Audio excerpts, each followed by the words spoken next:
טוב, חודש טוב, אנחנו מתחילים פרשת נוח, ואת נוח הכרנו עוד בסוף הפרשה הקודמת.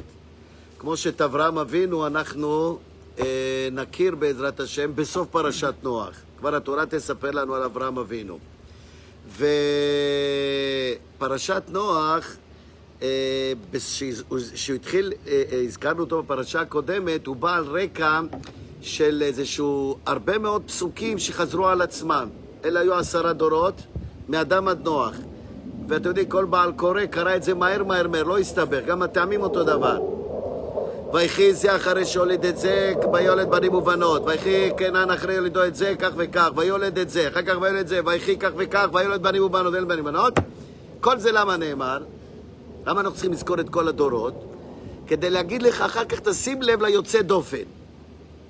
כשהגענו לדור העשירי, כתוב כך, ויולד, קראנו שם בסוף הפרשה כך, ויחי למך 280 שנה ומעט שנה, ויולד, בכולם מה כתוב? בנים ובנות. איך כתוב פה? ויולד בן אחד. ואז כתוב, ויקרא את שמו נוח לאמור, זה ינחמנו ממעשינו ומצבון ידינו מן האדמה אשר הררה השם.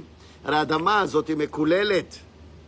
האדמה הזאת מצמיחה לנו קוץ ודרדר. האדמה הזו לא עושה את מה שאנחנו רוצים. כל הזמן היא מקוללת. עד שנולד נוח, פתאום האדמה הפסיקה להיות מקוללת. או יותר נכון, הוא מקווה, האבא למך, מקווה שעכשיו נגמור עם הצרה הזו. הוא אומר, זה ינחמנו ממעשינו מעצבון ידינו. אגב, חז"ל במדרש אומרים, מה זה עצבון ידינו? איזה עצבות הייתה להם בידיים? אומרים חז"ל שכל בני אדם עד לנוח נולדו עם כל 4 אצבעות סגורות. וזה היה להם כמו כף. ככה היו חופרים באדמה. היה להם ממש כמו כף. אבל אתה לא יכול לתפוס דברים קטנים, אתה צריך את הפיסוק. נוח נולד עם פיסוק מרחב בין כל האצבעות. זה ינחמנו ממעשינו ומעצבון ידינו. עכשיו אנחנו לא עצובים בידיים, אנחנו הרבה יותר משוחררים. יכולים לתפוס גם מחט ולהכניס חוט במחט. או מחט, כן, להכניס את החוט בתוך המחט. זה נקרא מעצבון ידינו. עכשיו למך לא ידוע עליו שהוא היה צדיק גדול. איך הוא יודע לנבא שנוח ינחמנו ממעשינו מעצבון ידינו? מאיפה הוא ידע? אומר המדרש, ויקרא את שמו נוח לאמור זה ינחמנו. מניין יודע? זה ינחמנו ממעשה מצוות ידינו. וכי נביא היה. אומר המדרש, אמר רבי שמעון בן יהוצדק, למודין היו שבשעה שאמר לו הקדוש ברוך הוא לאדם ארורה אדמה בעבורך בעצבון תאכלנה כל ימי חייך, אמר אדם הראשון, ריבונו של עולם, עד מתי? עד מתי הכללה הזאת תרדוף אותנו של בעצבון תאכלנה וקוץ ודרדר תצמיח לך? אמר לו, עד שיוולד אדם מהול. עד שיוולד מישהו שהוא כבר נימול, עוד במעימו. כשנולד נוח, מהול, מיד ידע למך ואמר, ודאי זה ינחמנו. הנה הוא נולד מהול. למה באמת נתנה התורה את הסימן של יוולד מהול? אם היית אומר לי עד שיוולד מישהו במשקל 8 קילו, אז זה משהו משונה, אתה יכול להבין, תשמע, זה מבשר טוב. עד שיוולד איזה תינוק עם עיניים ירוקות ושיער בלונדיני, אז אולי זה סימן. למה דווקא הסימן מהול? כי אתם יודעים שכל הסיפור של המבול שנקרא אותו בפרשת נוח, בא על הרקע הזה. בא על הרקע הזה על אותו איבר שאומרת הגמרא, ישנו איבר לאדם. קטן. מרעיבו שבע. אם אתה מרעיב אותו, אין לך יצרים. משביעו, אם אתה כל הזמן מחפש את זה, אז אתה תמיד רעב. תמיד יש לך את החשק הזה לעוד ועוד ועוד ועוד. על מה בא הסיפור של המבול? בואו נקרא בתחילת הסיפור הזה. אומרת התורה, אלה תולדות נוח, נוח איש צדיק, תמים היה בדורותיו, את האלוהים יתהלך נוח, ותשחט הארץ לפני האלוהים, ותמלא הארץ חמס. אומר רש"י, הייתה השחתה של המידות בנושא מה שאלוקים קבע בבריאת העולם. כל בהמה למינהו, בהמה ורמס למינה, חייתו ארץ למינה. אני בונה מין מכל אחד. חתולים צריכים להיות עם החתולים, הכלבים עם הכלבים. בתקופה הזאת אחרי מעל 1000 שנים, אומר רש"י, הייתה הפקרות מינית, שחיתות מוחלטת, גם בבעלי חיים. עד כדי כך שהתורה משנה את הלשון שלה. תסתכלו טוב, כשאלוקים אומר לנוח לבנות תיבה, נכון? הוא אמר לו תבנה את התיבה, נתן לו מידות. עכשיו מה הוא יעשה לתוך התיבה הזאת אם ייכנס? שימו לב מה הוא אומר לו. אומר לו הקדוש ברוך הוא, מכל הבהמה הטהורה תיקח לך 7, כבשים 7, פרות 7, גדיים 7, איילים 7, מה שטהור 7. אבל ב7 צריך שיהיה מה? זכר ונקבה. אמרתם יפה, אבל התורה לא אומרת זכר ונקבה. התורה אומרת, מכל הבהמה הטהורה תיקח לך 7, איש ואשתו. שמתם לב לביטוי? איש ואשתו. זה אפשר להגיד על בני אדם? יפה מאוד, עלית על זה. ומן הבהמה הטהורה, אשר לא טהורה, היא שיניים, איש ואשתו. בהמה שלא טהורה, אריות זוג, אריה לוי אחד. איש ואשתו. שואלת הגמרא, אישות בבעלי חיים מנין? איפה יש מושג כזה אישות? אומרת הגמרא, אתה יודע מה הכוונה איש ואשתו? ייכנסו לתיבה רק מי נשאר נאמן למיניות שלו. אם יש פרה שהלכה ונרבעה לחמור, לא נכנס לתיבה. גמרא, ומכאן ידע נוח שמכל בעלי החיים כל כך גדולה הייתה הפקרות בעניין הזה. ואיפה כל זה התחיל? איפה כל זה התחיל? אם אני אחזיר אתכם שוב לסוף הפרשה הקודמת, כתוב כך, ויהי כהחל האדם לרוב על פני האדמה ובנות יולדו להם, ויראו בני האלוהים את בנות האדם כי טובות הנה, ויקחו להם נשים מכל אשר בחרו. גם על זה אומרים חז"ל מדרשים, שבה היו 2 מלאכים שאמרו, ריבונו של עולם, למה בראת את האדם? ראית שצדקנו? אמרנו לך, האדם הזה רק טוב לא יצא ממנו. והנה תראה איך הכל הושחת. עד כדי כך שאלוקים אמר, אמחה את האדם אשר בראתי מעל פני האדמה, ניחמתי כי עשיתים. אלוקים רוצה לחסל הכל. ואמר להם הקדוש ברוך הוא, אי אפשר לדון את האדם עד שתגיע למקומו. והגיעו 2 מלאכים בשם חזאל ועזאל. בסופו של דבר גם הם התאהבו בבנות האדם. הרי הם באו בדמות בני אדם. וגם הם, ויראו בני האלוהים את בנות האדם, ויבחרו ויקחו להם שם מכל אשר בחרו. ואז אלוקים כועס, לא ידון רוחי באדם לעולם בשגם ובשר. הנפילים היו בארץ בימים ההם. וגם אחרי כן אשר יבוא בני האלוהים את בני האדם וילדו להם, הם הגיבורים השם מעולם אנשי שם. זאת אומרת, העניין של הפריצות תפסה את הכל, את בני האדם, את בעלי החיים, אפילו 2 המלאכים האלה נפלו בזה. עד כדי כך. ואז אלוקים אומר לנוח, תעשה לך תיבה, ומי שיצליח להיכנס זה רק מי ששמר על התוכנית המקורית. תוציא הארץ נפש חיה למינה, בהמה ורמס וחייתו ארץ למינהו, כל אחד עם מינו.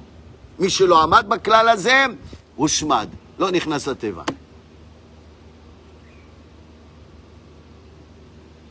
יש פסוק בפרשת האזינו, אני רוצה לקרוא לכם את זה קצת מבפנים. שם כתוב, למה מהבהמה הטהורה 7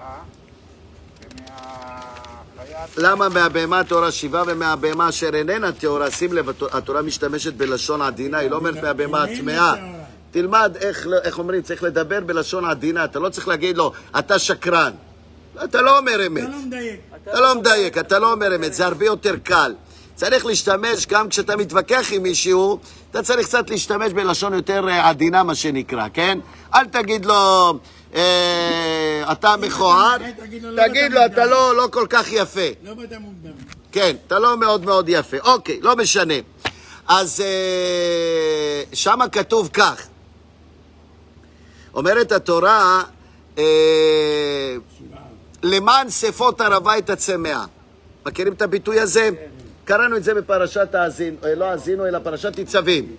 שם כתוב לא יבא השם סלוח לו, כך וכך וכך, למען שפות ערבה את הצמאה. אומר הרמב"ן, מה זה רבה וצמאה? אומר הרמב"ן, תראו את התהליך של האדם, איך הוא נמשך לכל דבר ודבר.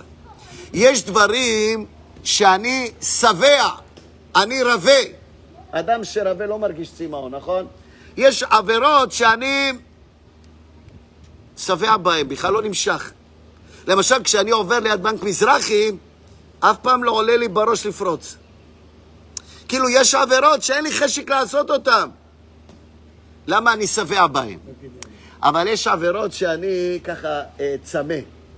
למשל, לרחל על ההוא ולהפיץ את קלונו ברבים, אני אוהב את זה, אני אוהב לחפש מה הוא אמר. אתה יודע מה? בוא תשמע מה קרה איתו, בוא תראה. יש דברים, וכל אחד בדרגה שלו. יש דברים שאתה שבע להם, וממילא אתה לא מתאווה להם, ויש דברים שאתה צמא להם, ואתה כן מתאווה. למשל, משכב זכור, לא כולם מתאווים לזה. יש אחד שכאילו שבע, זה לא מדבר אליי. ויש כאלה, אתם רואים, הם צמאים לזה. כל אחד בדרגתו הוא. אומר הרמב"ן ככה, כי המתאווה לזימת הנשים היפות. זאת אומרת, אם אתה עושה את הדבר המקובל, זה שאדם מתאהב באישה ושוכב עם אשתו, זה דבר רגיל. אבל אם אתה עושה את זה יותר מדי, ואם אתה עושה את זה גם כן אחר כך עם נשים אחרות, שאינם הנשים שלך, אומר הרמב"ן, אז עכשיו אתה צמא לדבר הזה. אבל לגבי גברים אחרים, עם גברים אתה שבע, אתה לא תעשה. אומר הרמב"ן, תראה איך זה מתחיל. מי שכשיש שתו בזימתן, תבואו תאווה לבוא על הזכר ועל הבהמה, השם ישמור. כאילו יש הידרדרות שממצב של צביעה בעבירות אחרות, אם לא תקביט על עבירות שאתה צמא להן, שהן מקובלות, אתה בסוף תדרדר ותעשה את הדברים גם שאתה שבע להם, שלא חשבת עליהם. למען שפות הרבה את הצמאה. אתה לא יודע לאן אדם יכול להידרדר כשהוא תאב בדברים שהם לכאורה מקובלים. אבל אם אין לך מעצור, אם אין לך גבולות, אתה מתדרדר לעבירות הרבה יותר חמורות. זה כמו למשל, בעלי המוסר אומרים, יצר הרע אף פעם לא יבוא לאדם חרדי, בעל תשובה, שמתחיל לחזור בשאלה, הוא אף פעם לא יגיד לו, בוא תאכל ביום כיפור. הוא לא מתחיל מהדברים החמורים. הוא מתחיל ואומר לך, תשמע, אתה לא צריך ליטול ידיים. ואם אתה נוטל ידיים, למה צריך להפיד על כלי? תעשה בברז ככה, 1, 2, 3, תלך לאכול, תהיה ראשון. אז אתה מתחיל עם היעדר נטילת ידיים, אבל אתה ממשיך לשמור שבת. אחר כך אתה מתפלל, אבל לא בציבור. אחר כך אתה מוריד במקום 3 תפילות, 2 תפילות. וזה יורד לתפילה. ואחר כך פעם בשבוע. ואז גם בשבת אתה מתחיל לו להקפיד על המתת מלאכות שבת. לאט לאט אתה יורד. זאת אומרת, בדברים שהיית שבע להם ולא העזת לעשות, ברגע שאתה לא תקפיד על הדברים האחרים, בסופו של דבר אתה תגיע גם לחילול שבת ואתה תגיע גם לאכול ביום כיפור. תראה גם כן על הדברים שאתה שבע מהם. כן? אנחנו רק נמתין שיבואו אנשים. אותו דבר מוריי ורבותיי, כתוב כשיעקב אבינו הגיע למצרים, כתוב שהוא חיתן את כולם. חיתן את כולם, שכולם יבואו זוגות. למה? כי הוא יודע שהוא הולך למקום איך אומרים? זרמתן כזרמת הסוס. אלה אנשים עם רצונות, אלה אנשים עם תאוות. לכן כתוב, ואלה שמות בני ישראל הבאים מצרימה את יעקב, איש וביתו באו. מה זה איש וביתו? למדנו בכלל שביתו מה הכוונה? אשתו. אין ביתו אלא אשתו, נכון? כמו הכהן הגדול. וכיפר בעדו ובעד אשתו. ביתו זו אשתו, כי אישה יקר הבית. אז הוא מכפר על אשתו. יעקב אבינו דאג שלמצרים יגיעו הנישואים. למה? כי גם במצרים הקפידו לא לקחת אישה נשואה. בזה לא אכפת להם מרצח. לרצוח אדם, איך אמר אברהם לשרי, תגידי אחותי את. אם תגידי אשתי, הם הרי לא לוקחים אשת איש, אז הם יהרגו אותי. זאת אומרת, אשת איש אצלם היה דבר חמור ביותר. ומה אכפת להם לרצוח? רצח לא היה כל כך חמור. זה תלוי איזה דברים אתה רעב להם, ואיזה דברים אתה צמא להם. למען שפות הרבה את הצמאה. לכן כל הנושא של נוח, כל הנושא של המבול, הגיע כי הייתה השחתה בנושא הזה של הדברים. אני חושב, מוריי ורבותיי, אם יש דור שבו אנחנו צריכים מאוד מאוד להתחזק בנושא הזה, עד כמה הוא פרוץ, זה הדורות האלה שבו אנחנו חיים, הדור הזה שאנחנו בו חיים. יש נושא של פריצות ודברים שלא התרגלנו בהם אף פעם.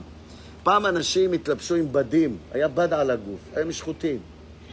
ואתה הולך ורואה יותר מתקצר ויותר מתקצר ויותר מתקצר, כאילו אין לזה סוף. אין לזה סוף.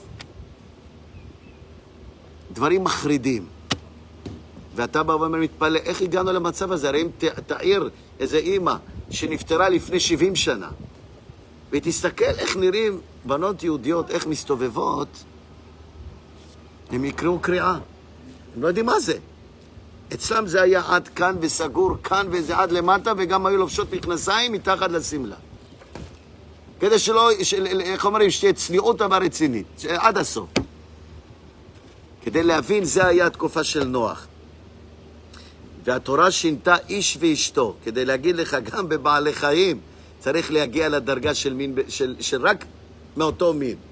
כאילו אנחנו קשורים לאותו דבר. נשמע, נתבשר בשורות טובות, ישועות ונחמות, אמן ואמן.